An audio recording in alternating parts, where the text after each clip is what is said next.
प्रेमाची 2 ठोके भाग पहिला. स्वराला तिच्या आईने सांगितले होते की मायराच्या लग्नाला लवकर जायचं आहे, त्यामुळे सकाळी लवकर उठ आणि तयार हो. उगाच रात्री मोबाईलवर जास्त वेळ बसू नको. स्वराला झोपायला उशीरच झाला आणि सकाळी किंचित उशीर झाला तिला उठायला. आई पुन्हा तिला ओरडत होती. शेवटी केलंच ना वेळ. पण स्वरा तशी वेळेत आवरली. तिला उशीर होत होता कारण तिचे नेमके ठरत नव्हते की लग्नाला कोणता ड्रेस किंवा साडी नेसायची. एकतर तिला यात जास्त इंटरेस्ट नव्हता. लग्नाविषयी तिचे मत एकदम परखड होते. लग्न करायचेच नाही असा विचार तिच्या मनात होता. पण घरच्यांनी जबरदस्ती केली तर काय, हा प्रश्न पण तिच्या समोर होता. मग निदान लवकर तरी लग्न करायचं नाही असा तिने निर्धार केला होता. आई स्वराला बोलतच होती. स्वरा, काय ठरवलं आहे शेवटी तू? आई, माझं अजून काहीच ठरत नाही आहे. जाऊ दे, मी घालीन कुठलाही एखादा ड्रेस. मला नाही सुचत आहे काही. अगं ड्रेस काय ड्रेस? आपल्या घरचं लग्न आहे आणि साधा ड्रेस ते काही नाही. तू छान साडीच नेस. स्वराची काकू म्हणाली. मी तर आता हिच्याशी ह्या विषयावर डोकं लावणं सोडलं आहे. तू आणि ती बघून घे. मायराचं लग्न ठरल्यापासून ती कन्फ्यूज आहे की काय घालावं. स्वराची आई वैतागून म्हणाली. मायरा म्हणजे स्वराची आते बहीण, जी फक्त तिच्यापेक्षा 2 वर्षांनी मोठी आहे. मायराला जेव्हा बघायला सुरुवात केली तेव्हा किती उत्साही होती. तू स्वरा की मी हे घालणार, असं करणार तसं करणार. आता काय झालं तुला? आणि एंगेजमेंटला पण किती छान तयार झाली होतीस. मला तर वाटलं माझीच दृष्ट लागेल. किती जणांनी विचारलं हिचं लग्न करायचं का? तिची आई म्हणाली. हेच कारण आहे. आपण आपलं चांगलं तयार व्हायचं आणि लोक आपल्याकडे मॅरेज मटेरियल म्हणून बघतात. आणि काय ग काकू, तुझं काय जातं साडीनेस म्हणायला? उगाच लोकांना आमंत्रण दिल्यासारखं वाटतं म्हणून मी नाही आवरणार, कळलं? इतक्या वेळ शांत असलेली स्वरा बोलली. अच्छा, तर हे कारण आहे. पण अगं आता लग्नाचं वय झाल्यावर विचारणारच ना, तिची काकू म्हणाली.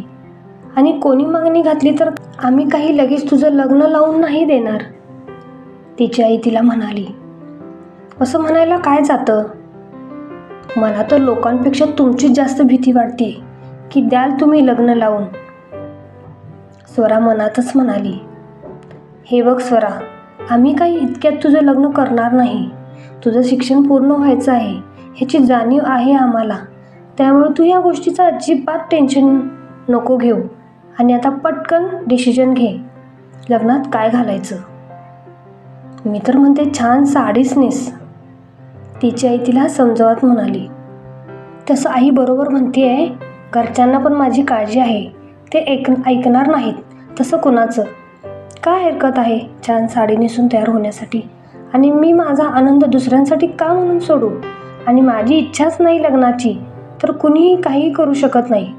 आणि घरचे जबरदस्ती तर अजिबातच करणार नाहीत. एवढा तर विश्वास आहे त्यांच्यावर. चला आता मी छान तयार होणार. बाकीचे लोक गेले उडत. आता मला नाही फरक पडत, स्वरा मनाशीच म्हणाली. जशी आपली आज्ञा मातोश्री, तिच्या आईला हसून म्हणाले. आणि त्यांचा साडी ज्वेलरी सिलेक्ट करण्याचा उद्योग चालू झाला. खूप कमी दिवस होते हातामध्ये. त्यातही मायराचं बघायचं, स्वतःचं बघायचं ह्यामध्ये तिची खूप ओढाताण होत होती. पण लाडक्या बहिणीचं लग्न होतं ना, त्यामुळे तिला त्याचा काही त्रास होत नव्हता. अखेर लग्नाचा दिवस उजाडला. स्वरा सुंदर तयार झाली होती आणि महाराष्ट्रीयन लुकमध्ये तर ती एकदमच उठून दिसत होती. आता नवरीच्या सोबत सतत राहावं लागत असल्यामुळे ती तितकीच फ्लॅशमध्ये होती. आणि प्रत्येकजण तिला हेच म्हणत होतं, आता पुढचा नंबर तुझा. तिचं खरं तर अशा प्रत्येक कमेंटवर पारा चढत होता. पण लोकांसाठी आपला मूड खराब नाही करायचा हे तिने कुठेतरी ठरवले होते. त्यामुळे ती स्वतःला शांत ठेवण्याचा प्रयत्न करत होती आणि मस्तपैकी लग्न एन्जॉय करत होती. लग्नामध्ये त्यांनी रवी, मायराचा नवरा, चे बूट चोरले पण त्यांच्या हाती एकच बूट आला. जेव्हा त्यांनी पैशाचं डिमांड केली तेव्हा रवी तर पैसे द्यायला रेडी होता, पण मध्येच एक मुलगा आला. ए रवी, अजिबात द्यायचे नाही हां पैसे. त्यांच्याकडे एकच बूट आहे, दुसरा माझ्याकडे आहे. काय करणार हे लोक एक बूट घेऊन? तो थोडा भांडण्याच्या सुरातच बोलला. अरे अर्जुन, जाऊ दे, त्यांनी एक चोरला आहे. रवी त्याला समजवत म्हणाला. अरे हो, मी तेच सांगतोय, एकच चोरला आणि एका बुटाचं काय करणार आहेत ते? त्यापेक्षा देऊन टाका म्हणाव तसाच. हा नक्कीच ह्याचा एकतर भाऊ किंवा मित्र असावा, असे स्वराने अंदाज बांधला. हे बघ, तू जे कोणी आहेस ते, आम्ही बूट चोरला आहे, पैसे द्या आणि बूट घ्या. आणि मुळात रवीने ही डील ॲग्री केली. सो तू मध्ये बोलण्याचा प्रश्नच नाही. इतका वेळ गप असलेली स्वरा बोलली. हे बघ, मी तुला बोललेलो नाही आहे, मी रवीला बोलतोय. तू उगाचच आमच्यात नको पडू. अर्जुन तिला बोलला. मला काही हौस नाही आली आहे तुमच्यात पडण्याची. तू मध्ये बोलतो आहेस म्हणून मी बोलले, कळलं? स्वरा त्याला बोलली. आता तर द्यायचेच नाही पैसे, काहीही होऊ दे. अर्जुन पण रागातच बोलला. हे आता तुम्ही भांडू नका प्लीज. रवी त्या दोघांना म्हणाला. मी भांडत नाही आहे, हाच कोण आहे तोच भांडतोय उगाचच. स्वरा त्याला म्हणाली. कोण आहे तो? काय लावलंय किती वेळ? अर्जुन आहे माझं नाव, अर्जुन, लक्षात ठेव. गरज नाही त्याची, स्वरा म्हणाली. आणि अशा भांडखोर लोकांना लक्षात ठेवायची अजिबात इच्छा नाही आहे माझी. तिने रागाने बूट त्याच्या हातात दिला. घे, दान दिला मी, इतका रडू नको, असं म्हणून ती रागाने निघून गेली. काय रे अर्जुन, का भांडलास तू? ती बिचारी गेली ना. रवी त्याला म्हणाला. तू काय तिला बिचारी म्हणतोय? किती उद्धट आहे ती. कुठल्या अँगलने बिचारी वाटली ती तुला? इथे माझा अपमान करून गेली आणि म्हणे बिचारी पोरी. जीव ओळून टाकतात त्या अर्जुनवर, आणि ही चक्क माझा अपमान करून गेली. पोरी, चला स्वतःचं कौतुक. इतक्या पोरी टाकतात ना जीव ओळून, तर मग कर ना लवकर लग्न. घरचे असंही मागे लागले आहेत. आता तर तू एलिजिबल आहेस. मला जशी हवी तशी मिळत नाही आहे रे, म्हणून. मिळाली की करेन ना, लवकर मिळावी. बरं घे, घाल तुझे बूट आणि थँक्स म्हण. तुझे किती पैसे वाचवले काही कल्पना आहे का तुला? अर्जुन म्हणाला. धन्यवाद, आभारी आहे तुझा. रवी त्याला म्हणाला. लग्नाचे सगळे विधी आटपले आणि मायरा जायला निघाली. स्वरा आणि मायरा दोघेही खूप रडल्या. बाप रे, झाशीची राणी चक्क रडतीये.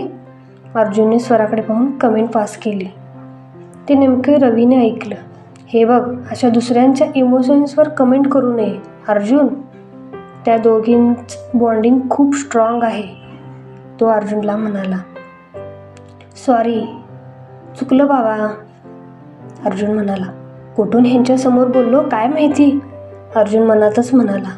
आणि एकदाचं वराड निघालं. स्वरा पण घरी आली. आता मात्र तिला लग्नाचा क्षीण जाणवत होता आणि आजपासून मायरा पण नसणार ह्याचंही दुःख खूप होत होतं तिला.